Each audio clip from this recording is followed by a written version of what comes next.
भी quadratic expression या equation की जब हम बात करते हैं और फिर उसके रूट्स को अगर उसकी नेचर को समझना हो कि आया कि वो रैशनल नंबर हैं या इर्रेशनल नंबर्स हैं या फिर वो कॉम्प्लेक्स नंबर्स हैं, तो बेसिकली डिस्क्रिमिनेंट ही वो वैल्यू होगी जो कि हमें बताएगी कि ये एक्सप्रेशन के रूट्स किस नेचर के हैं। यानी यहाँ पर मैं यूँ बात कर सकता हूँ कि फ़र्ज़ करें हमारे पास एक क्वाड्रेटिक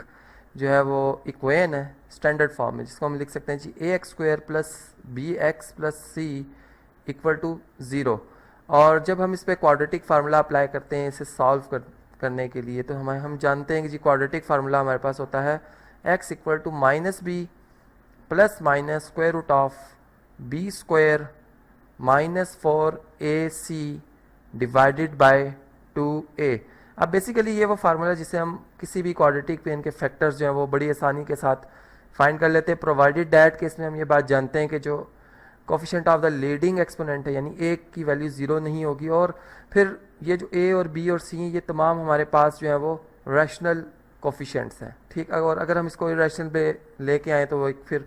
ये फार्मूला सेम ही रहेगा सबके लिए। अब अगर हम देखें कि इस जो रूट है इसकी नेचर आखिर के वो कौन सा फैक्टर है जो कि इसको तब्दील कर रहा है, तो यहाँ से हमें ये मालूम होता है कि जो हमारे पास स्क्वायर रूट, जो कि यहाँ पर मैं इस तरह से लिख देता हूँ कि स्क्वायर रूट जो भी हमारे पास फंक्शन है बेसिकली ये डिफाइंड होता है पॉजिटिव वैल्यूज़ ऑफ एक्स के लिए। यानी यहाँ पर जो हमारे पास ये एक्सप्रेशन में बी स्क्वायर माइनस 4ac लिखा हुआ है, अगर हम इस पर गौर करें तो ये एक वेरिएबल क्वांटिटी है, इसको मैं अलग से लिख देता हूँ G B square minus 4ac। और अब यही वो वैल्यू होगी जो कि नेचर, जो रूट की नेचर है या जीरो ऑफ द इक्वेशन है उसकी नेचर को बदल देगी। फ़र्ज़ करें यहाँ पर जब हम नंबर्स को देखते हैं तो हमारे पास ये पॉसिबिलिटी हो सकती है कि वो नंबर जो है, यानी फ़र्ज़ करें ये वैल्यू जो है ये ज़ीरो के इक्वल हो जाए। ये भी हो सकता है कि ये वैल्यू जो है, यानी सेकंड पॉसिबिलिटी ये है कि ये वैल्यू जो है वो क्या हो जाए जी, ग्रेटर देन ज़ीरो हो जाए। और थर्ड पॉसिबिलिटी ये आ जाती है कि ये वैल्यू जो है वो लेस देन ज़ीरो हो जाए। ठीक है जी, चलें इसे लिख भी देते हैं b square minus 4ac is less than zero. यानी यहाँ पर अगर हम इसको इस इक्वेशन को अगर हम देखें तो यहाँ पर हम यूँ देख रहे हैं कि बी स्क्वायर जो है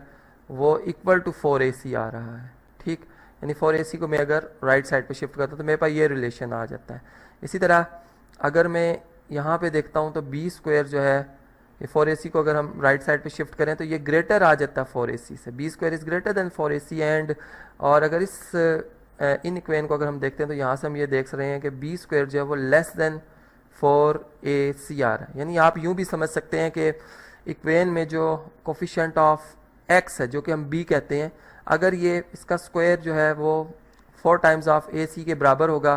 तो ये जो भी आपकी वैल्यू होगी वो ज़ीरो के इक्वल आएगी। और इसी तरह अगर बी स्क्वायर ग्रेटर होगा 4ac से तो आपकी वैल्यू ज़ीरो से बड़ी और फिर लेस होगा तो छोटी आएगी। यानी यहाँ पर हम यूँ कह सकते हैं कि चले मैं यहाँ पर अगर इक्वेशन के रूट्स के हवाले से बात करता हूँ कि minus b plus square root of b square minus 4ac over 2a। और अगर मैं इसके सेकंड रूट की बात करता हूँ तो मेरे पास सेकंड रूट जो आता है यानी x2 जो है वो इक्वल टू आ जाएगा minus b minus square root of b square minus 4ac over divided by whole divided by 2a। अब अगर ये वैल्यू ज़ीरो हो जाएगी तो हमने ये देखा कि जो यहाँ भी अगर ये वैल्यू ज़ीरो हो जाती है, यानी अब हम ज़ीरो अगर किसी नंबर में ऐड करते हैं क्योंकि ज़ीरो का अंडर रूट ज़ीरो ही होता है, और अगर हम इसका डिफरेंस लेते हैं तो हमें एक ही जवाब मिलता है, यानी x1 और x2 जो दोनों हमारे पास आंसर्स हैं वो सेम हो जाते हैं। और इसी तरह से अगर हम नेगेटिव नंबर, अगर चलें स्क्वायर रूट के अंदर अगर हम कोई नेगेटिव नंबर लिख लेते हैं तो हम ये कहते हैं कि हमारे पास जो अगर स्क्वायर रूट में नेगेटिव नंबर आ जाएगा तो इसका रियल में जो है वो सोल्यूशन या रियल में ये एग्जिस्ट नहीं करेगा रियल नंबर के सेट में। तो फिर ये किस सेट में एग्जिस्ट करेगा जी, ये कॉम्प्लेक्स नंबर के सेट में एग्जिस्ट करेगा। और फिर हम ये बात जानते हैं कि -1 जो होता है अंडर रूट -1 ये आयोटा के इक्वल होता है। ठीक, तो फिर हम यानी हम कॉम्प्लेक्स नंबर्स में चले जाएंगे और हमारे जो रूट्स हैं वो कॉम्प्लेक्स हो जाएंगे। और इसी तरह अगर हम ये कहते हैं कि यही वैल्यू जो है ये अगर पॉजिटिव हो जाए तो फिर ये जो है रियल नंबर में ये नंबर जो है बिलोंग करेगा, यानी फिर वो रैशनल या इरैशनल हो सकता है, क्योंकि ये बात हम जानते हैं कि रियल नंबर रैशनल और इरैशनल नंबर की यूनियन होते हैं। तो फिर ये ओवरऑल अगर हम देखें तो हमने पूरे इस बात से ये बात समझी कि किसी भी क्वाड्रेटिक इक्वेशन में जो हमने ये फार्मूला यहाँ पे लिखा बी स्क्वायर माइनस 4ac, यही बेसिकली जो है वो इसको मुनफरिद कर रहा है या इसको मुख्तलिफ कर रहा है एक इक्वेशन के रूट को दूसरे इक्वेशन के रूट से। तो फिर हम कहते हैं कि ये हमारे पास क्या जी, डिस्क्रिमिनेंट है, यानी जिसको शॉर्ट फॉर्म में DISC लिख दिया जाता है, और इसका फार्मूला जो है बी स्क्वायर माइनस 4ac बनता है।